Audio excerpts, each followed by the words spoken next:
Tell him, McCluskey. Tell him what time it is. Little Hen says it's time to rock and roll.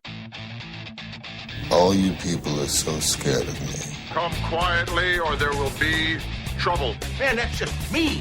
I'm Batman. This is Sparta! There is a tiger in the bathroom! I'm an excellent driver. If it bleeds, we can kill it. Pop quiz, hotshot. Keep the change, you filthy animal. If you let my daughter go now, that'll be the end of it. But if you don't, I will look for you. I will find you. And I will kill you. Good luck.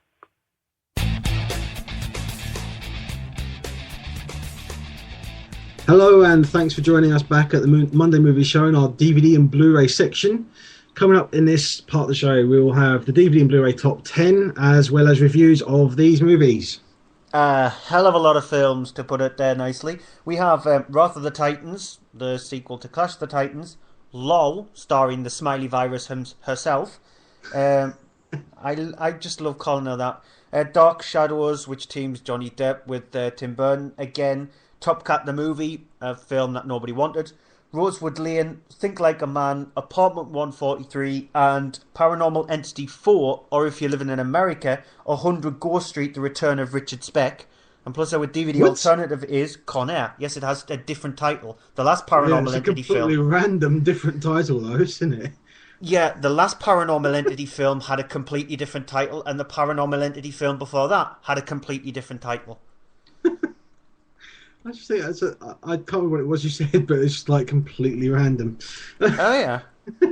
If you are listening to us, as some people are live, they are in the chat room. We welcome anyone joining us in there as well. If you're listening through Spreaker, as you should be, hopefully, you'll see in the bottom right-hand corner a little red thing flashing. If you click on that, you can then join us. At the moment, we've got Dalek Sex in there, so he's talking with Stuart about an ongoing thing they've been talking about the last couple of days. We also have Cameron as well. Cameron, it's gone too fast up the screen for me to see, so sorry Cameron, didn't see there, but hello and welcome. Let's go straight into the DVD and Blu-ray top 10 and get this out of the way quick so we can get on to that momentous number of reviews. Yeah, a lot of them being horror films, woohoo. At number 10, The Hunger Games. I mean, in the essence of getting through this really quick, do we need to say anything more on this? No? I don't think so. At number 9, and you went with for Monsters High, Ghouls Rule. I have no idea what this... We've been looking up trying to figure out what it is. From what I can tell, it's some kind of TV thing that's a kids' monsters school thing. I don't know. It's a TV film or something. I have no idea how it even got in the top 10. It must be a promotion somewhere. But other than that, we have no idea. Brilliantly described there. Well, I mean, I gave it a go. I just say... Yeah, you tried. I don't know what this is. Go on. You know. Yeah, at number 8, Taken. Yeah, I mean, do we need to say anything more about this? It's the original one, which has now got the sequel out that nobody wanted, where Liam Neeson is in top form, hunting down the men who've kidnapped his daughter and are trying to put her into the human trafficking. It's all set in French. It's full of French stereotypes, so expect a few laughs when you see them. Aside from that, though, a solid thriller. You mean it's all set in France, not in French? It's all set in France. Okay. Move on. Okay, then. At number 7, and you went for Ill Manners. I still haven't seen this one yet. I want to see it, but I haven't seen it. Yeah, it's Ben Plandrew's directorial debut, and he shows that he can actually be a really good director. It's very, very violent. It's 6 stories interleaved into one, with one of the stories, which is the second one, follows a thread through the entirety of the film.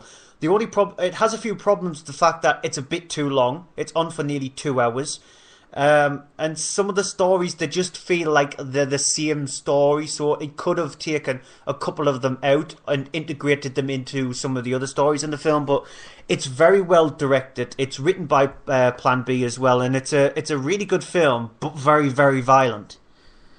At number 6, Avengers Assemble. Yeah, I mean, what more is there to say about this? We're getting a lot of films now where we've covered them week in, week out. The Marvel film with Iron Man, the Hulk, Thor, and Captain America, and a few others as well. And one of the best action films and comic book films that have been out this year. And in my eyes, one of the best comic book films ever made, actually, because I'm not much of a fan of them, but That's in my top 5. Yeah. Number 5, and you went with for Rock of Ages. Which I know that you hated, but I really enjoyed, and I still haven't seen the extended version of it. I do want to see that as well, but I thought a really good, just fun, cheesy but fun and enjoyable. Bit long for the 2 hours that it is, but I mean Tom Cruise is on full-on scenery chewing performance, and he's great in it. And I laughed a lot, and I loved the music in it, and I just had a hoot. Yeah, I'm bringing it back. I'm bringing back Hoot. Yes, I know. The only film that had more musical numbers in it than Rock of Ages that I can think of is a film called Repo: The Genetic Opera, and that film is entirely a musical. There is only one spoken line of dialogue during the entirety of the movie, and Rock of Ages is very close to that. Where do you find these movies? Well, I'm a horror fan, so I watch some really strange movies. Well, it is directed from the guy who did Saw, so similar in thing. At number 4, not to see it. I might actually make it a DVD alternative one week. At number 4, Snow White and the Huntsman, which is a disappointing waste of talent and money, as far as I'm concerned. The only thing that's really good about it is Charlize Theron as the Queen. Kristen Stewart is just laughably poorly boring as Snow White. Chris Hemsworth, who does a worse accent in this than Russell Crowe does in Robin Hood. Complete waste of everything that goes into it. The dwarfs are just completely forgettable, as is most of the film, and I wish more of it was. Yeah, bringing the dwarves in like nearly an hour into the film, not a good idea. At number 3, Shrek's Thrilling Tales. It's another one of these Halloween straight-to-DVD special one-off half-hour-long cartoons on exclusive at Tesco's or Sainsbury's, or I think it's Tesco's. Tesco's, yeah. Yeah. £5 in Tesco's. At number 2, and you went for Mrs. Brown's Boys Series 2. I've never watched it. I've never been interested in it, but it does really well on television, so a lot of people are buying it now. The second series is out, so I expect this will probably end up hanging around for a few weeks. Yeah, because the first series hung around like a horrible smell. Number 1, and you went with Prometheus. Yeah, Ridley Scott's return to form in science fiction with a prequel to Alien, which explores that universe more and not the Alien history. So if you're going to see it and you're expecting it to be an Alien film, it's not, but it will enrich in that universe, the world that surrounds it. Yeah, and it's the film with the most confused home release I've ever seen. The DVD just comes with basic deleted scenes. The Blu-ray comes with a couple of documentaries on it, but not very many, and the alternate and a closing of the film. The 3D Blu-ray comes with a 3.5-hour documentary. However, I will point out, if you do have the Blu-ray version of it and the 3D Blu-ray version of it as well, download the Prometheus app on the App Store or the Android Marketplace, because during the film, if you synced it up, if your Blu-ray player has BD Live, you can actually watch behind the scenes stuff, so making of that specific scene that's on the screen. And what it does is it pauses the film while the behind the scenes stuff is played on your device, and then it resumes the film once it's finished. So download the app if you want to see behind the scenes stuff. It's really worth it, because that's how I watched the film, and it's really interesting. Yeah, I mean, I watched the documentary, because I've got the 3D version, which does also contain the 2D version. So if anyone's considering it, I recommend, if you want to get all the extras, buy the 3D version, because you won't lose anything. You still get the film in 2D. You just got a 3D version if you've got a 3D system. But let's move on quickly, because we are burning into the time we've got for these reviews, which we will kick into after this break.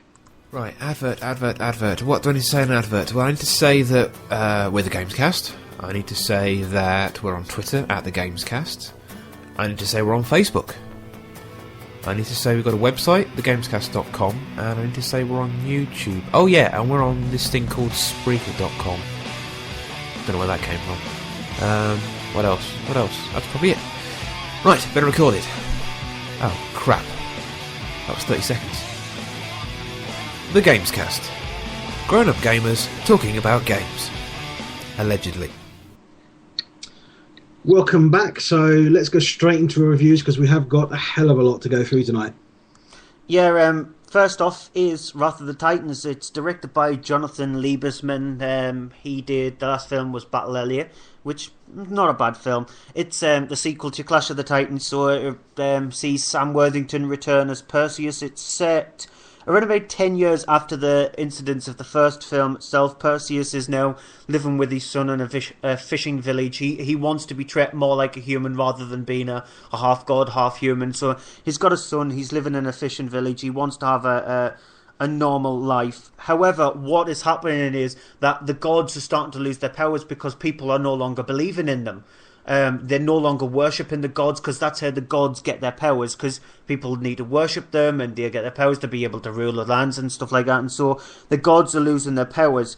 The leader of the gods, Liam Neeson, plays Zeus. He's then goes down into the underworld to have a conversation with Hades along with his son. I've got all my notes written down in the tiniest of writing, so I'm trying to remember the people's names and actors who played whatever, but they go down into the underworld to speak with the Hades to try and obviously strike up a deal. This is the place where the father of Zeus was actually locked down to there. However, Zeus gets kidnapped. He gets, in a way, he gets held as ransom.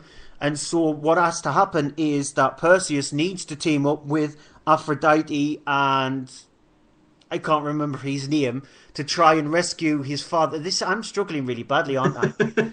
You've got all the names. I'm trying to think of his name as well. It's played by Toby someone. I can't remember his name, but he's played by Toby I don't know.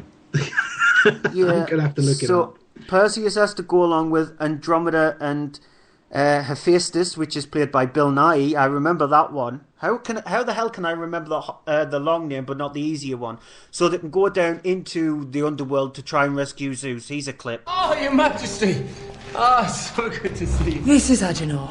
He's a liar and a thief. I know it didn't work out between us, but please, do try and get over it. He wanted my hand in marriage.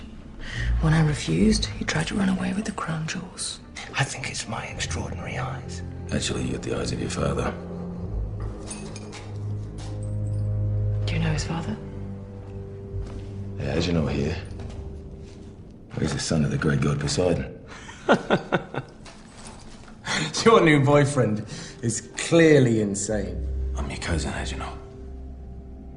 I'm the son of Zeus. Half god. I'm abandoned just like you. If my father sent you, I want nothing to do with you. Your father's dead. Gods don't die. They do now. So what was that character name? Agenor. Yeah, that's it. Honestly, it's Toby Kebbell that plays him, who was in. Never mind. Go on. Yeah, okay then. So they have to go down to the underworld to try and rescue Zeus, and obviously try to stop the Titans or the big Titan from completely destroying the Earth. Now, the film itself, unlike with the first one, the problem with the first one is it's boring all the way until the end, and then the last battle lasts about 2 minutes, and that's it. That's the film over. What Jonathan Liebesman has decided to do with this one is he's decided to go, screw it. We've got loads of big special effects. Why don't we just have it from the beginning to the end? And some people might think, yeah, that makes a decent film. Not me. It makes a boring film because it just becomes too repetitive.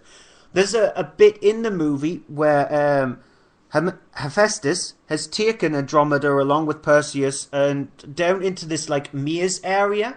And I was hoping that they would have spent at least 20 minutes in that area because it was an interesting idea, and the way the special effects is done in this huge massive maze before they get into Hades is really well handled. However, that set piece lasts 10 minutes, and because Liebesman wants to do a hell of a lot of special effects and a hell of a lot of action, each set piece lasts no more than 10 minutes, and so the final battle at the end of the movie is set up, which is 10 minutes, and then the final battle lasts about the same length of time as the final battle in the first one.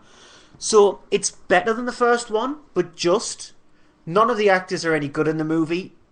It's just an okay film. It's nothing special at all, even though there's a hell of a lot of bangs on the screen. It just becomes too repetitive. Okay, I'm going to go on to LOL, which I'm not kidding, that is the title of the film, LOL. It's directed by Lisa Azulos, and it's following the story of Lola, who is nicknamed LOL by everyone at her school, as she's going about her sort of everyday kind of life and everything. But it's all about the whole thing of teenage life and teenage at school, and everyone's in love with everyone, and you know, there's it's basically that's what there is. That is the plot. It's all about teenagers and love lives and romance, and there's a thing that they're going to go to Paris on a trip, and the mother of Lola is played by Demi Moore, is still having relations with her ex-husband, even though Lola and her two kids aren't aware of this going on at all, and their parents are divorced. Basically, if you could take a film which lasts for 97 minutes, fill it with cliche after cliche, and just the typical, you've got the teenagers who write, you know, someone and someone forever on, you know, scrawled on a wall. You have the typical misunderstanding of someone overhears someone having sex, and then someone else walks past and think, oh, it was my boyfriend having sex, but it's not. It turns out to be this person. And you have the whole thing of they go to Paris, and of course everyone in Paris eats snails. So it's ludicrous, and you're just full of cliche after cliche that I just wanted to physically vomit at how sickeningly boring and awful this film is. Miley Cyrus is terrible in it. She just sits and pouts for most of the film. It's the first time that I've seen anything with her in it, and trust me, I will be avoiding anything else that she's in now.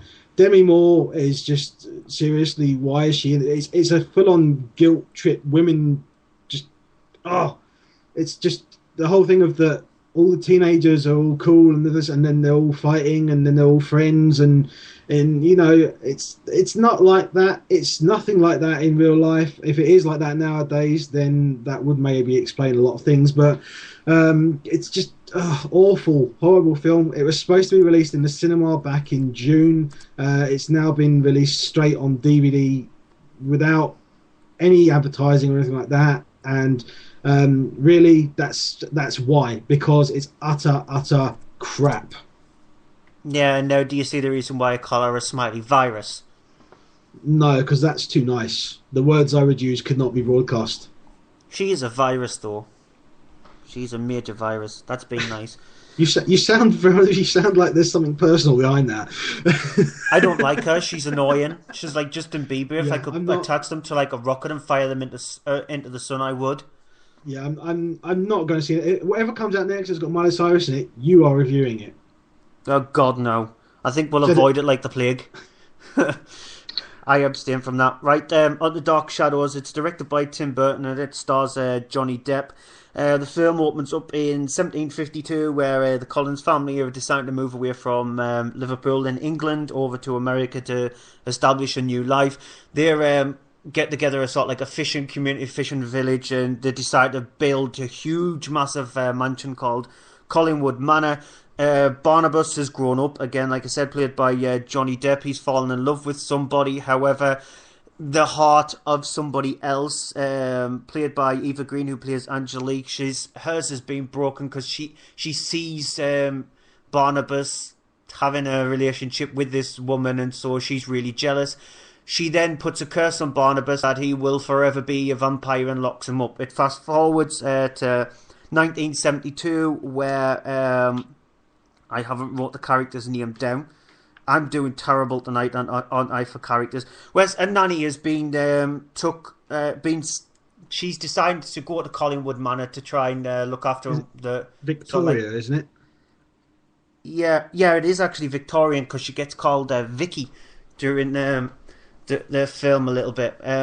And so she's gone to the manor to try and look after the sort of like the young boy. The manor is now run by Michelle Pfeiffer's character, Elizabeth Stoddard.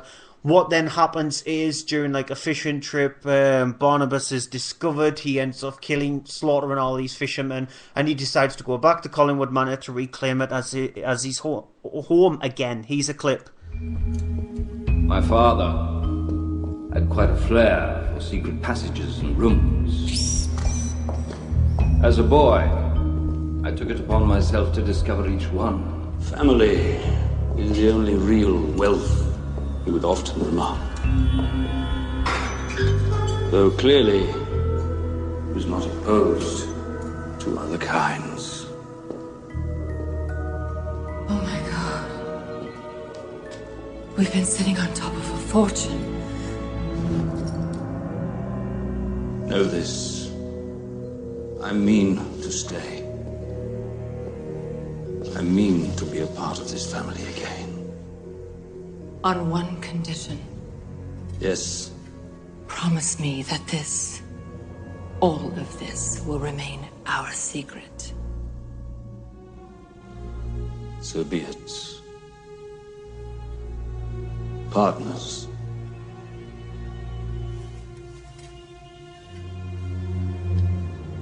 Welcome home, Barnabas Collins.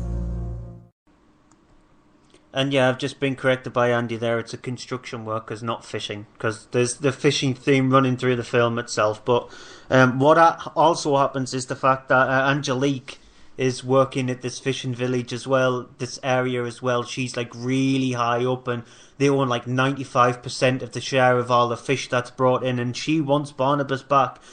In the family itself, you have characters played by Johnny Lee Miller and Chloe Moretz and Helena Bonham Carter, and Jackie Earl Harvey is in the film as well, and Christopher Lee pops up as a fisherman in the tavern area when Barnabas needs the help from somebody. And so the film itself is just, for the first 10-15 minutes, it's actually not too bad. It has a gothic feel to it, and if it kept to that feel, then it would have worked really well. It's just as soon as it gets to sort of like 1972, 1973, the film itself just goes downhill, and a major downhill from there on in. The movie itself is just boring. It's on for close near 2 hours, and I nearly fell asleep because I was bored. Very little happens in the movie. It tries to be funny. It's not funny. It's got a camp 70s look to it. The best thing about the movie I found was Chloe Moretz. But it's just a stereotypical character that she's playing the spoiled brat, and she has a secret which, when it's revealed, you think to yourself, really? You actually did that? It's just a stupid secret that she has, and I can't believe Tim Burton sunk that low to do that. And just the movie itself is boring, and it should be avoided. I didn't like it at all. I just want to say as well, because I saw this at the cinema, and it's a 12 rated film, and it is well over the line for the number of sexual innuendos and references that go on for a 12 rated film, would you not say? Definitely agree with that. The first scene involving Helena Bonham Carter and Johnny Depp's character is a bit surprising for a 12. It's right on the nose, isn't it? Yeah. Yeah. I'm going to quite quickly on to Top Cat, which is the modern animation updating of the classic animation. This one directed by Alberto Mar. It's a Spanish production because Top Cat is hugely massive, insanely massive in Mexico. The film is absolutely, it's a big massive following, where the film was released as Don Gato y su Pandilla. You have the whole thing of Top Cat, who is then always trying to get one over on Officer Dibble and his gang that he's with. When they're actually, Top Cat is then framed up for stealing money from a orphanage and placed into prison because the cat prison is full. So he's then sent to dog prison. And I'm sorry, I really just can't do this anymore. This film is soul destroyingly bad and boring, and I seriously considered self-harm while watching it, just for something to do and something to entertain me, because it runs on for 90 minutes and it's just really basic, awful animation. It's not funny. Whatever attempts at humour, I'm sure, I mean, I think there are some in there, but they just don't translate in the way they've been originally done. It's just, no, I can't say anything more about it other than that, because anything more than that, and I'm going to end up doing the head banging on the desk that I did last week. Dalek Sex said, what was the budget? Do you know? See if I can find out right now. I think it's... Yeah, he's threw you out on a limb there, hasn't he? I don't know, but it's not going to be much because it's an animation that's been made in Mexico. I mean, they got the rights off of Warner Brothers, and Warner Brothers gave it to them, and I think it was the Mexican company that financed it and made it. I think Warner Brothers just basically got a title on it because they own Top Cat. Yeah. But it's awful, and it was released in the cinema in 3D, which and the thing is that it's ridiculous because of the fact of the animation is. The characters are 2D animations, but the landscapes and everything are 3D. That even not in 2D, but they are drawn 3D.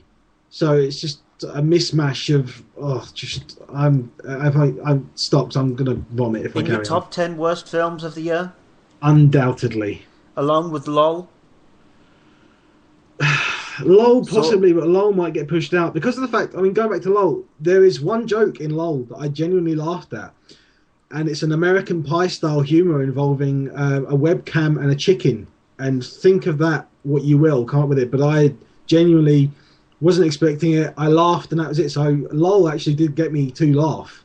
But Top Cat just made me want to vomit. Do you think I should see it so it might be a chance to put it in our top 10 combined worst list of the year? Shall I suffer through it?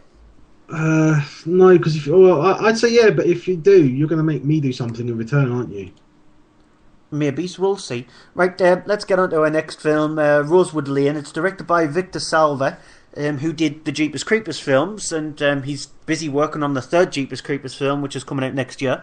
This stars Rose McGowan, who plays Sonny Blake. She is a talk show host who hosts a show where people just send in their problems, and she tries to help them out with them. She's moving from the big city into her father's house because her father's died, and so a year later she decides to move into the house because she's having a problem of selling it. The next door neighbour turns around and says to her that she's got to watch out for this paper boy because there's this paper boy who's a psycho, you might as well say, and the next night the paper boy tries to sell her sort of like a subscription to the paper. She refuses, and from then on in, the paper boy just decides to hound her every single time. She goes to the police and they don't believe her from just slight little things like, for instance, ornaments that she has in a specific order get switched around, and so she phones up the police for that. And so you can probably guess the reason why the police do not believe that she's being stalked. However, there is something wrong with this paper boy because he is a bit of a nut job. And that is the movie in itself, and it's not very good at all. It's boring. It's on for around about 90-95 minutes. And the best thing about the movie is the twist that happens at the end. And you can see the twist coming from a mile away. And that's the best thing about the movie. There is very little gore in the film for a horror. There is absolutely no tension in it whatsoever. If you've seen the trailer for it, you'll think, oh, actually, this looks pretty decent. It might have a bit of tension in it. Nope, no tension whatsoever. Rose McGowan is useless in the movie. Victor Salva, his direction in it is just awful. Everything about the movie is just completely and utterly pointless, and you can see why it's gone direct to DVD. It's just avoidable. Absolutely avoidable. Think Like a Man is the title of the next movie. It's directed by Tim Story, who is responsible for the two Fantastic Four movies. This, however, is not a comic book movie. It is a romantic comedy sort of drama with a group of friends who are all the stereotypical different kind of guys. So you've got these bunch of guys who are, one is a married guy, a happily married guy, one is about to be divorced, one is the player who, you know, has a string of relations with different women night after night. One of them is the non-committal kind who is not interested at any point in marrying his current girlfriend. You've got the one who's a mama's boy who's too close with his mum and he can't keep a relationship because of the fact his mother's always in the way. So you have all these guys there, and they're all sort of a group of friends, and they're sort of all going about the different ways about these on and off relationships they've got. At the same time, the women who they've been dating, a lot of them sort of know each other, and this book has been released, which is by a guy who has been on like the kind of Oprah shows, things like that, who is a guy who has basically written this book, Think Like a Man, where he explains to women to how to actually get men to be interested in marrying them, or how to get them to stay around and such, and to sort of use mind games on them and think like a man in order to get them to actually stay around or such. Here's a clip. He said, when's the divorce going to be final? Goodness, if I had to guess, I'd say like 4 weeks, 367 hours, 22 minutes, 32 seconds. That's just a guess.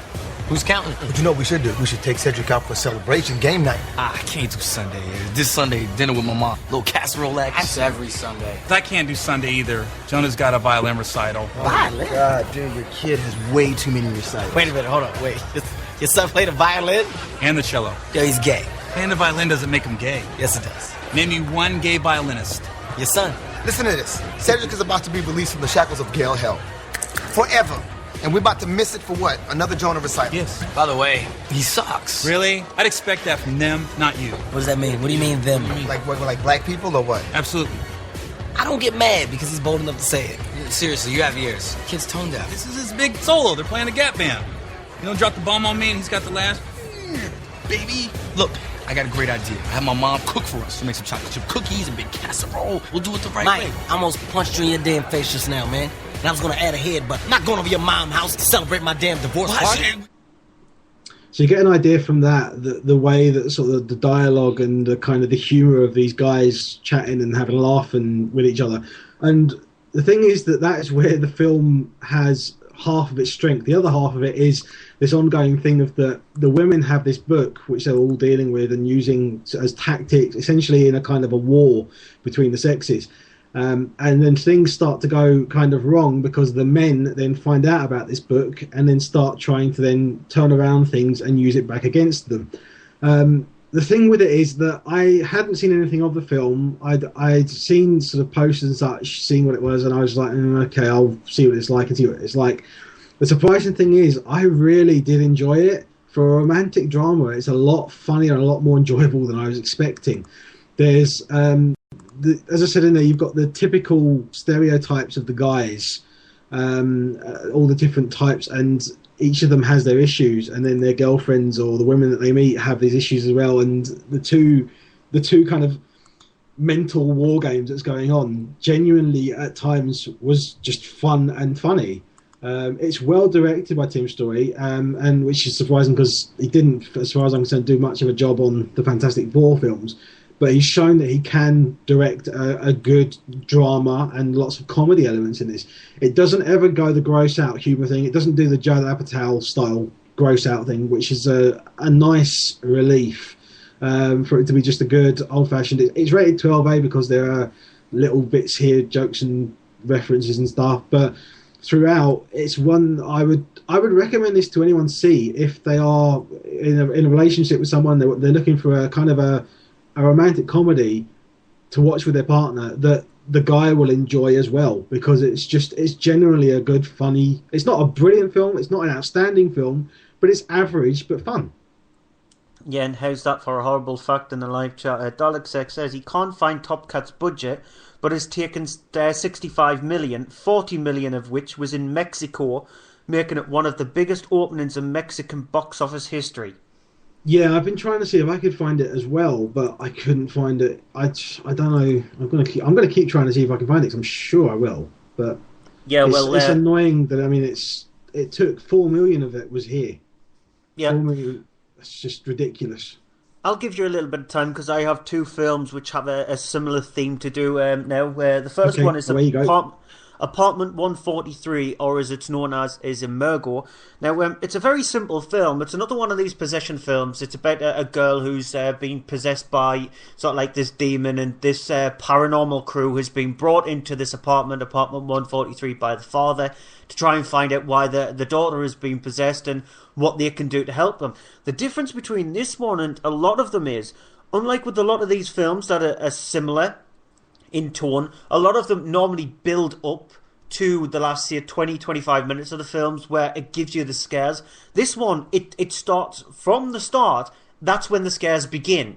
It's practically instantaneous. And I watched this film a little while ago, and I found it's the fact that it breathes a tiny little bit of fresh air into a genre of horror that's a bit stagnant now, because a lot of these possession movies, they don't work because they're boring. A lot of people lose attention because of the way they are set up. And this film works really well. The scares in it, there is a few decent scares in it as well. The acting is not too bad, and for a movie where it is cameras that are set up into specific rooms and following, obviously, like trying to get this demon out of the daughter, it works really well, and it is one of the best possession films I've seen in a very long time.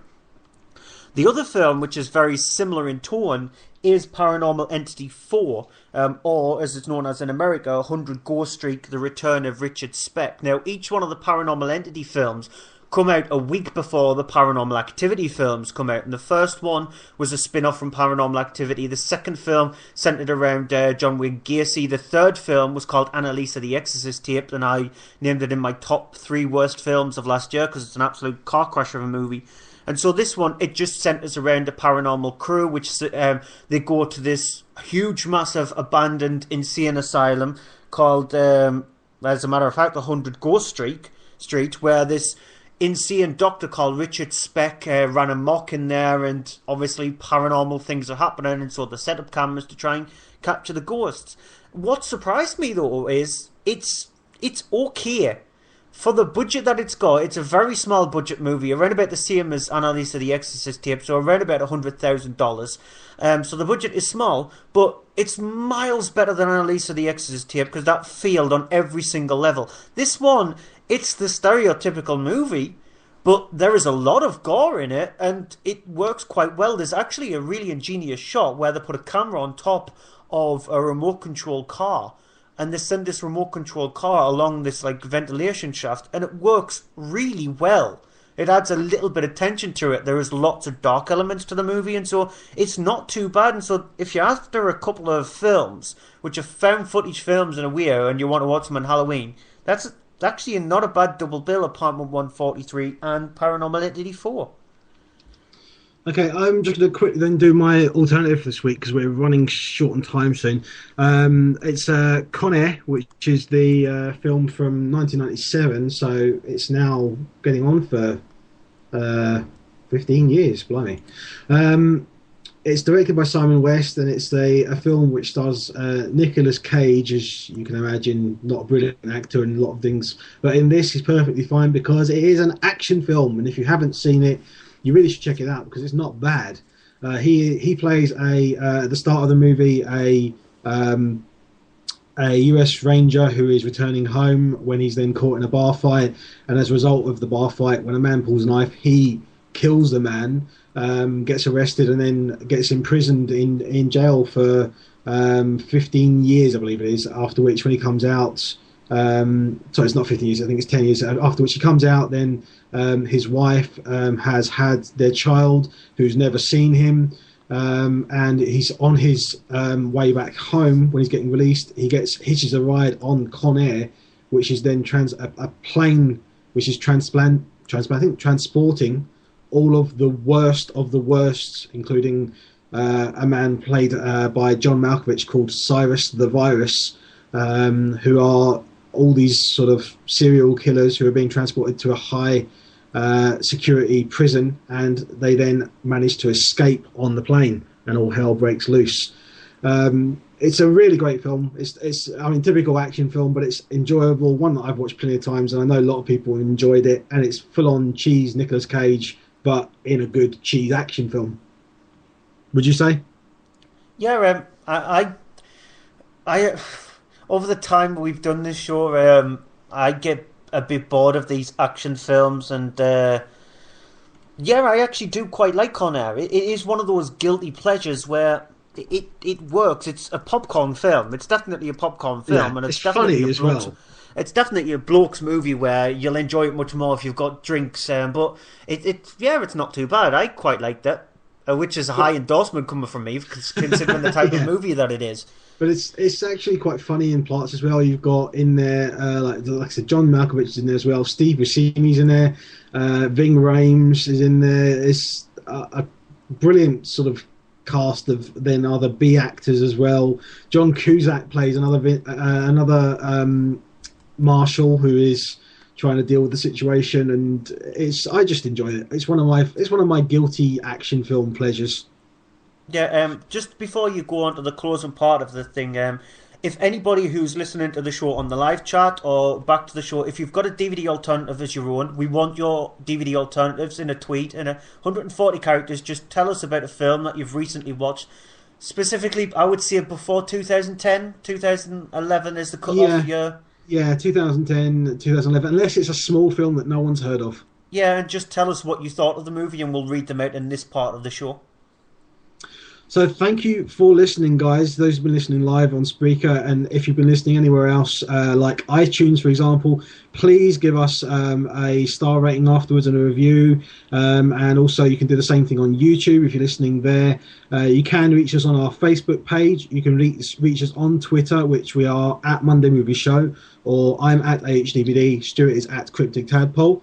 Also check out our site, which is mondaymovieshow.co.uk. You can also get updates on there, and the show will be details on there of what's coming up as well on next week's show, which will be including things like Paranormal Activity 4, Madagascar 3, Abraham Lincoln Vampire Hunter, and Red Lights. So until next Monday, oh yes, Dalek X is going mad in the chat because he can't find how much Top Cat cost. I've been trying to find as well. But if anyone knows what that is, please tweet us with the budget of Top Cat the movie, because we want to know how much that piece of rubbish was made for, because it's awful. Until next Monday at 7:30. With that, we haven't mentioned the fact that following the Nerds on a Thursday night, the guys who we're involved with every now and again, yes. And you've also got, just because Dalek Sex there, and if we don't mention Holocaust in your locals, we'll probably be shouted at by him. So listen to that as well. Yeah, listen out as well for something that may be coming up between Monday Movie Show and Following the Nerds soon. A new feature that we'll be putting up on both the sites, hopefully in the next few weeks or so, if we can find the time to sort it out. More news on that as it develops on both the sites. So until next Monday, thanks for listening, and we're back 7:30 again next Monday night. Bye.